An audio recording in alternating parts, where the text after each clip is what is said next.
My dad went to St. Chris back in the 20s. Before my dad proposed to my mother, he had to come down to St. Chris and get the blessing of his coach, Hugh Brenneman. And that's a true story. We had a coach by the name of P.D. Jacobs who coached basketball and baseball, but that's not really what he coached. What he coached was the growth of a young 15, 16-year-old person into a respected senior. And he worked at it all the time. We never knew that that's what he was doing.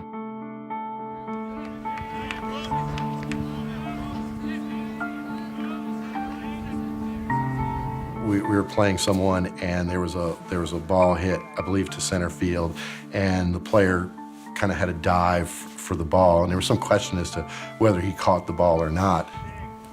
Mr. Jacobs came out and said, "Let's just ask the boy."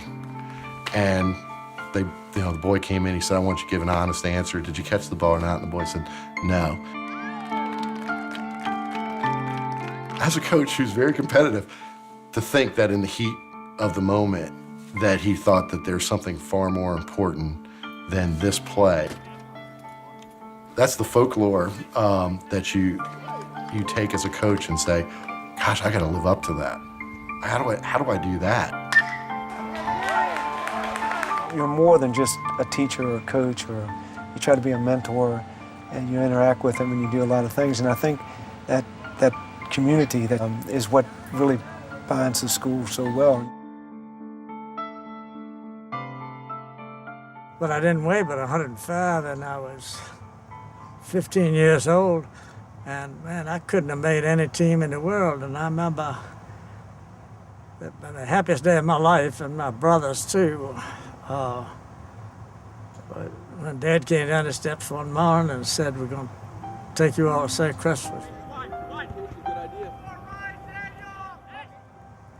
I was some, and we loved it.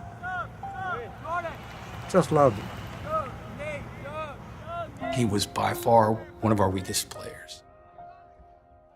And in a critical game, on a rainy Thursday afternoon, at the end of the game, who scores the goal but this young man? The excitement and watching all of his teammates rush onto the field and mob him.